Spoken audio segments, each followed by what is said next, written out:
Hello students, हम लोग last lecture में पढ़े थे इंक्रीमेंट ऑपरेटर। इंक्रीमेंट ऑपरेटर का दो रिप्रेजेंटेशन बताए थे, प्रीफिक्स इंक्रीमेंट फॉर्म और पोस्टफिक्स इंक्रीमेंट फॉर्म। ठीक है, प्रीफिक्स इंक्रीमेंट फॉर्म में आपको ये बताया है कि उसमें पहले इंक्रीमेंट करना है, उसके बाद ही कोई काम करना है। समझ में आया? पोस्टफिक्स में क्या बताया है कि पहले काम करना है, जो भी काम करने के लिए बोला गया, मीन्स अगर कुछ एक्सप्रेशन दिया हुआ है तो उसको सॉल्व करना है, सॉल्व कीजिए, है ना, या स्टोर करना है वैल्यू तो स्टोर कीजिए, उसके बाद इंक्रीमेंट कीजिए। मीन्स फर्स्ट वर्क होगा पोस्टफिक्स के केस में, देन इंक्रीमेंट होगा। समझ में आया?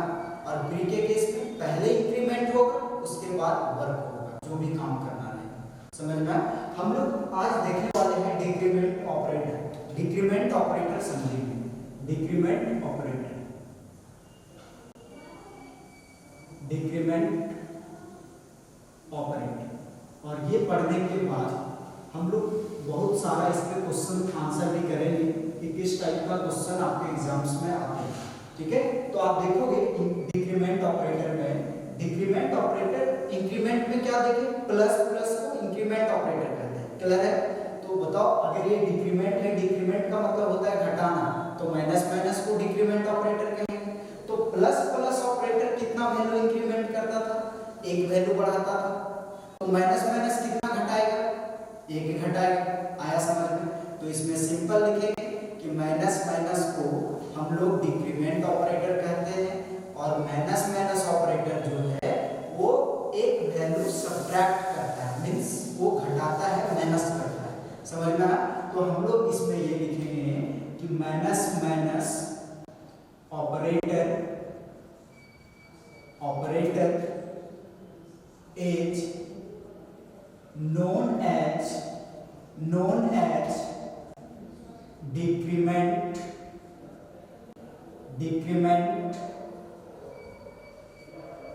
ऑपरेटर।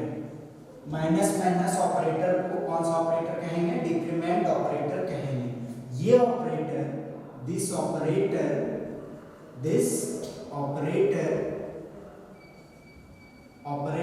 ये ऑपरेटर हमेशा कितना वैल्यू सब्ट्रैक्ट करेगा? एक। दिस ऑपरेटर ऑलवेज, मतलब हमेशा, always subtract the value by 1। कितना वैल्यू सब्ट्रैक्ट करेगा? एक वैल्यू सब्ट्रैक्ट करेगा। क्लियर है? और इसको भी हम लोग दो फॉर्म में रिप्रेजेंट करते हैं। अगर इंक्रीमेंट ऑपरेटर का दो होता था, प्री और पोस्ट, तो इसका भी होगा प्री और पोस्ट। तो ये और भी आसान है, मींस उसी का अगर आप इंक्रीमेंट क्लियर कर चुके तो डिक्रीमेंट आप खुद से बना सकते हो। उसमें एक प्लस करते जा रहे थे, इसमें एक माइनस करना है, बाकी सेम प्रोसेस। समझ में आया? तो आप देख लो, it is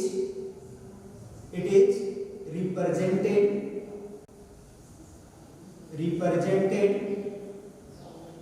into two forms. कितना फॉर्म्स इसका होता है? दो तरीका होता है। क्लियर है? पहला जो आपका होगा वो होगा प्रीफिक्स डिक्रीमेंट ऑपरेटर। क्या होगा? Prefix decrement operator. और सेकेंड जो होगा वो होगा आपका पोस्टफिक्स डिक्रीमेंट ऑपरेटर। समझ में आया? इसका दो तरीका है, prefix decrement operator, postfix decrement operator. अब आप पहला देखोगे प्रीफिक्स डिक्रीमेंट ऑपरेटर के बारे में, तो हम लोग समझेंगे पॉइंट नंबर 1, प्रीफिक्स डिक्रीमेंट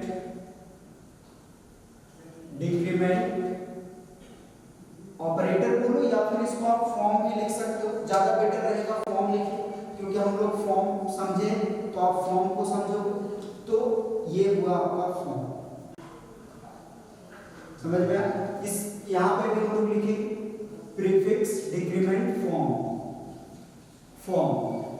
अब आप इसको आप समझिए, प्री का मतलब क्या होता है कि अगर आपका माइनस माइनस ऑपरेटर, जो भी आपका माइनस माइनस ऑपरेटर होगा, अगर वो ऑपरेंड के पहले यूज हो रहा है तो वो आपका प्रीफिक्स डिक्रीमेंट फॉर्म होगा। देखो इस तरह से, अगर आपका माइनस माइनस ऑपरेटर के जो है ऑपरेंड है, वेरिएबल को ही हम लोग ऑपरेंड बोलते हैं, तो ये देखो तो ए ऑपरेंड जो आपका है इससे पहले अगर माइनस माइनस यूज हो रहा है तो ये आपका कौन सा ऑपरेटर हुआ, प्रीफिक्स डिक्रीमेंट ऑपरेटर, जो हम लोग ये इंक्रीमेंट में पढ़ चुके हैं।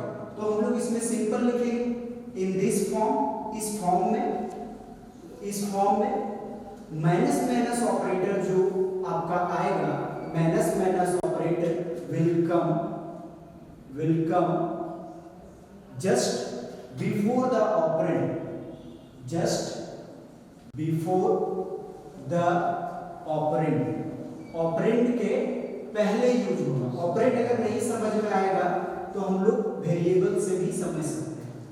क्लियर है कॉन्सेप्ट? अब आप इसी में समझोगे कि इसका कुछ रूल्स है जो रूल को फॉलो करना होगा। Means this form follows the rule follows the rule इसका क्या है कि पहले आपको डिक्रीमेंट करना है। क्या करना है? पहले डिक्रीमेंट करना है। मींस पहले आप क्या करोगे? डिक्रीमेंट करोगे, जो भी आपका डिक्रीमेंटेशन होगा वो। उसके बाद आप क्या करोगे? यूज करोगे, जो भी आप जिसमें यूज करना चाहते हो आप कर सकते हो। देखिएगा ये तो हुआ इसका तरीका समझने का। इसके एग्जांपल से आप समझोगे कि किस तरह से हम लोग समझेंगे। देखो अगर आपके पास कुछ कोड दिया हुआ है जैसे इंट ए में वैल्यू रखा हुआ है 4 और एक आपका लिखा हुआ है सी और सेमीकोलन है लास्ट में, समझ में आ रहा है? और इसी में आपका लिखा हुआ है सी इक्वल टू माइनस माइनस ए। इसका वर्किंग प्रोसेस देखिएगा किस तरह से वैल्यू काम करेगी। और आप प्रिंट करवाना चाहते हो ए को डबल कोट कॉमा और आप प्रिंट करवाते हो सी को। समझिएगा जब आप इस कोड को एग्जीक्यूट करवाओगे तो सबसे पहले आपका मेमोरी बनेगा, जो मेमोरी वेरिएबल के लिए बनाया जाता है। एक ए के लिए मेमोरी बनेगा और एक सी के लिए। तो ए के लिए आप मेमोरी बना लीजिए, ठीक है। ये कितने बाइट्स का बनेगा? 2 बाइट्स का, क्योंकि इंट डेटा टाइप है। तो इंट डेटा टाइप का साइज कितना होता है? 2 बाइट्स। तो 2 बाइट्स का मेमोरी बना। इसमें वैल्यू कितना स्टोर होगा? 4, क्योंकि इसमें 4 वैल्यू स्टोर किया हुआ है। क्लियर? एक मेमोरी बनेगा आपका सी के लिए, तो एक आप सी के लिए बना लीजिए। इसमें वैल्यू कुछ भी नहीं, वो मेमोरी अभी इकट्ठी रहेगी। अब आप समझिए फर्स्ट लाइन क्लियर हो चुका है।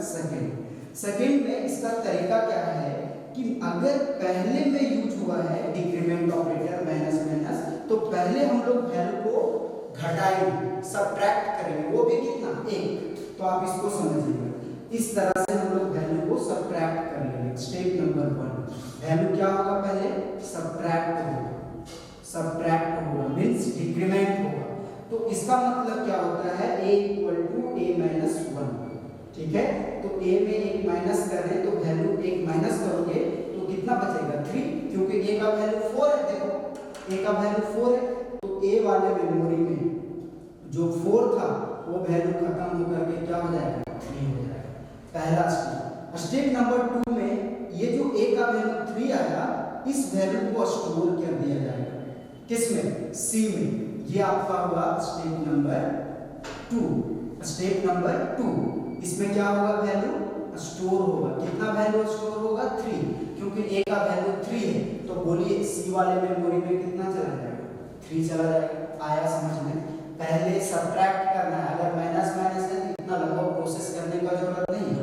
एक आप माइनस कर दो इसमें, तो 4 था पहले से तो एक माइनस कर दिए तो 3। किस केस में? प्रीफिक्स डिक्रीमेंट फॉर्म के केस में। और उसके बाद सबट्रैक्ट करने के बाद स्टोर करना है। मतलब पहले सबट्रैक्ट करना है उसके बाद वैल्यू को स्टोर करना है। तो 3 आया। अब आप समझिएगा इसका आउटपुट क्या है। आउटपुट को आप समझो। आउटपुट a का वैल्यू क्या है? 3, तो 3 प्रिंट कर दिया और कॉमा है ना बीच में, तो कॉमा, ये कॉमा प्रिंट कर देगा कंप्यूटर स्क्रीन पे। उसके बाद सी का वैल्यू क्या है? 3। देखो 3 है ना सी का वैल्यू, तो सी का वैल्यू 3 प्रिंट कर देगा। ये आपका आउटपुट आ जाएगा। इसको आप समझोगे अच्छे से। समझ में आया ये पॉइंट? इधर क्लियर है कॉन्सेप्ट? अब इसी में एक एग्जांपल हम लोग और देखेंगे। ये एग्जांपल नंबर 1 होगा। एग्जांपल नंबर आप 2 देखो।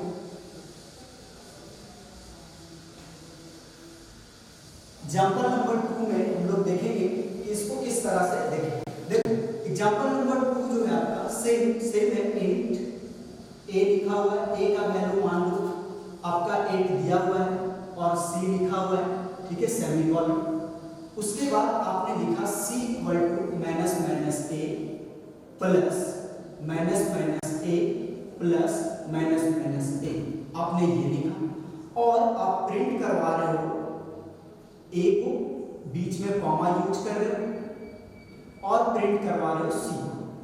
क्लियर है कॉन्सेप्ट? अब आप इसको समझो तो देखो, एक ए के लिए मेमोरी बना हम लोग के पास जिसमें वैल्यू कितना स्टोर हो जाएगा 8, ये कितने बाइट्स का होगा 2 बाइट्स का, और एक सी के लिए मेमोरी बनेगा, ये भी आपका 2 बाइट्स का मेमोरी जनरेट होगा। तो ये बना हम लोग का। अब जो है हम लोग प्रोसेस करेंगे तो इसमें क्या रूल है कि पहले हम लोग को वैल्यू को बढ़ाना है, पहले वैल्यू को सॉरी माइनस है ना तो घटाना है, सबट्रैक्ट करना है, तो ये वैल्यू को माइनस करेंगे। तो देखो एक बार यहाँ पे माइनस माइनस है ना एक बार, तो एक बार इसको घटा दो 7, फिर माइनस माइनस है, फिर यहाँ घटा दो, क्या होगा 6, फिर माइनस माइनस है, घटा दो, क्या होगा 5। जितना बार माइनस माइनस रहेगा उतना बार वैल्यू को घटा देना है, मींस सबट्रैक्ट कर देना है। ये हुआ स्टेप नंबर 1। इसी में स्टेप दिखा दे रहे, समझ में आएगा। स्टेप नंबर 1 में जो है वो a का वैल्यू सबसे पहले 7 हुआ, माइनस माइनस हुआ, फिर कितना हुआ बोलिए, फिर कितना हुआ 6 हुआ, फिर कितना हुआ 5 हुआ, लास्ट वैल्यू क्या मिला 5 मिला। अब जो है a का फाइनल रिजल्ट 5 है, तो जहां जहां a है वहां 5 पुट हो जाएगा, 5 5 5, यहां से लेकर के यहां तक वैल्यू क्या पुट हुआ 5। ये मान लो कि आपका स्टेप नंबर 2 है, इसमें हम लोग वैल्यू को पुट किए सब जगह पे, क्या कर रहे हैं यूज कर रहे हैं, मतलब वैल्यू को क्या कर रहे हैं यूज कर रहे हैं। अब जो भी वैल्यू यूज हुआ, जो भी इसका एडिशन होगा वो सबको सी में स्टोर कर देना है, ऐड करने के बाद ही ना स्टोर करोगे, तो स्टोर कर देना। ये हुआ आपका स्टेप नंबर 3, समझिएगा स्टेप नंबर 3। इसमें हम लोग क्या कर रहे हैं, वैल्यू को स्टोर कर रहे हैं, क्या कर रहे हैं स्टोर कर रहे हैं। तो स्टोर किसको किसको कर रहे हैं 5 प्लस 5 इक्वल टू 15 आ रहा है ना 15। ये 15 किस में चला आएगा सी में, किस में चला आएगा सी में। समझ में आया? इससे हम लोग का लॉजिक क्या मिला कि अगर इस तरह से लंबा एक्सप्रेशन दिया हुआ है, आपको अगर एग्जाम में नहीं पता इतना, आप इतना ज्यादा प्रोसेस नहीं करोगे। आपको क्या करना है, सिंपली सबसे पहले दिमाग में रखना है अगर माइनस माइनस ए है तो उसको पहले सबट्रैक्ट करना, जितना बार माइनस माइनस ए है उतना बार उसको घटा लीजिए। समझ में आ रहा है? घटाने के बाद जो लास्ट सबट्रैक्ट वाला वैल्यू आता है उस वैल्यू को वेरिएबल के प्लेस पे पुट कर दीजिए, और जो भी है अगर जोड़ना है तो जोड़ दीजिए, मल्टीप्लाई करना है तो मल्टीप्लाई कर दीजिए और वेरिएबल में स्टोर कर दीजिए जो भी वेरिएबल है। अब बताओ a का भी वैल्यू मिल गया और b का भी वैल्यू मिल गया, तो बोलिए a और b का वैल्यू मिला, तो a का वैल्यू कितना मिला 5 मिला। ये कॉमा है तो कॉमा दे देगा, कॉमा रहेगा कॉमा प्रिंट करेगा, और c का वैल्यू कितना मिला 15, तो 15 मतलब 5 कॉमा 15, ये आपका रिजल्ट आया। ये हुआ प्रीफिक्स। प्रीफिक्स में क्या सीखे कि पहले डिक्रीमेंट करना है उसके बाद ही कुछ काम करना है। समझ में आया? अब हम लोग आते हैं पोस्टफिक्स। पोस्टफिक्स को समझिए, ठीक है, ये और भी आसान है पोस्टफिक्स, ठीक है। पोस्टफिक्स में जो है वो हम लोग देखेंगे कि ये इसका काम क्या है, वर्किंग क्या है पोस्टफिक्स का। तो पोस्टफिक्स में पहले आएगा माइनस माइनस ऑपरेटर या बाद में, तो बाद में आएगा, मींस पोस्टफिक्स को आप समझोगे postfix decrement form, postfix decrement form, इसको समझिए। इस फॉर्म में क्या होगा, इन दिस फॉर्म, इस फॉर्म में माइनस माइनस जो ऑपरेटर है वो ऑपरेंड के बाद आएगा। जैसे a माइनस माइनस लिखा हुआ है तो देखो ये ऑपरेंड है, इसके बाद में माइनस माइनस आ रहा है। अगर वेरिएबल के बाद माइनस माइनस यूज होता है तो वो क्या हो जाएगा पोस्टफिक्स, और पहले यूज होगा तो प्रीफिक्स। तो आप समझो in this form minus minus operator will come just after मतलब बाद में आएगा, समझ में आ रहा है? आफ्टर द ऑपरेंड के बाद आएगा मीन्स आप इसके जगह पे क्या लिख सकते हो, वेरिएबल भी लिख सकते हो। क्लियर है कॉन्सेप्ट? और इसका भी कुछ रूल है, ठीक है? दिस फॉर्म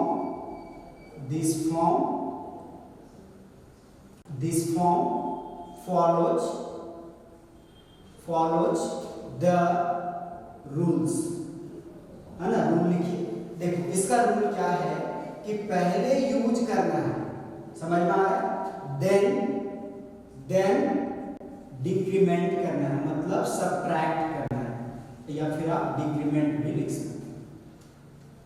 डिक्रीमेंट करना है, उसका उल्टा हुआ, उसमें पहले घटा रहे थे उसके बाद यूज कर रहे थे, इसमें पहले यूज करेंगे उसके बाद घटाएंगे, जस्ट अपोजिट। ठीक है? तो एग्जांपल समझो।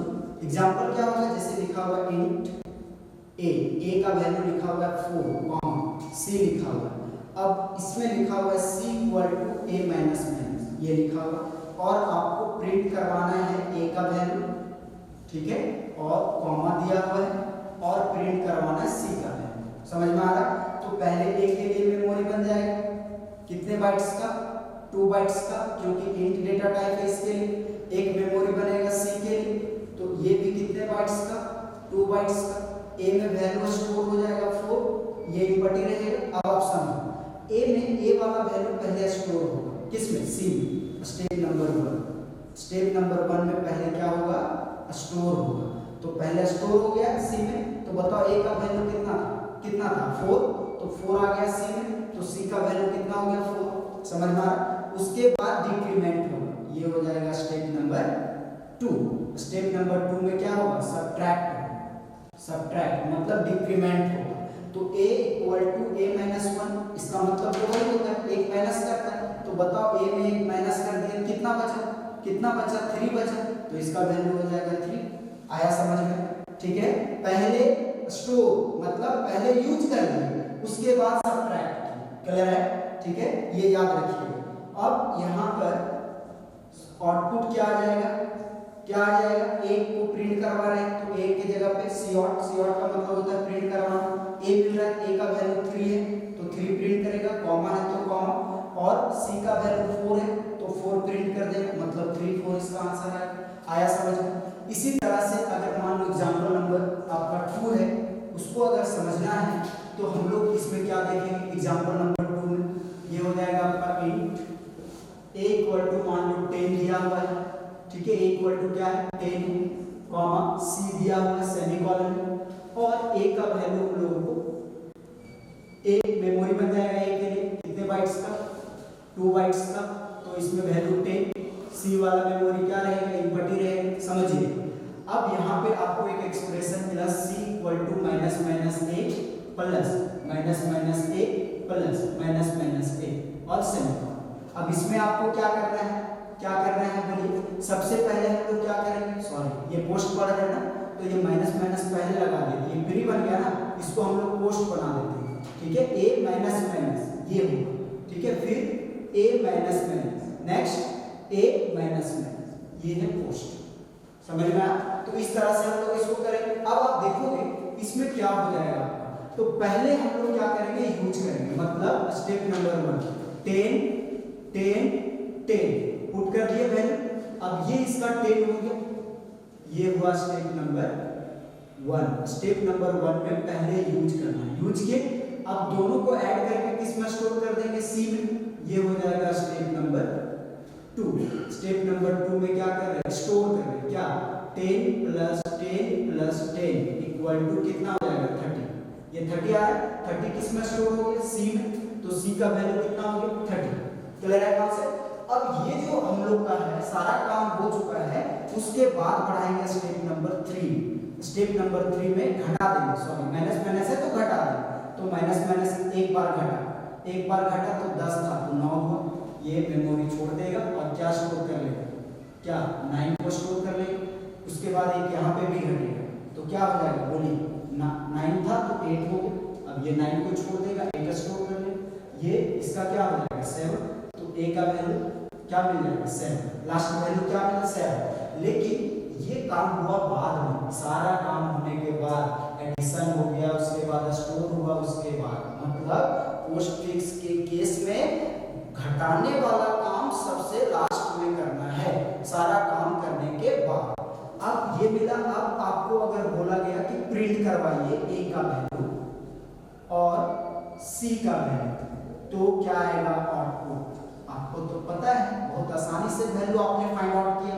a का वैल्यू क्या हो जाएगा, क्या हो जाएगा बोलिए 7, और c का वैल्यू 30। इसको आप प्रैक्टिकली भी देख सकते हैं, प्रैक्टिकली भी करोगे तो सेम आउटपुट आएगा। समझ में आया? ठीक है, हम लोग पढ़ लिए इंक्रीमेंट ऑपरेटर पढ़े और डिक्रीमेंट ऑपरेटर पढ़े। इसके अगले वाले वीडियो में हम लोग देखेंगे कि दोनों से क्वेश्चन किस तरह का आता है, 2 टाइप का क्वेश्चन बताएंगे जो इंपॉर्टेंट होगा।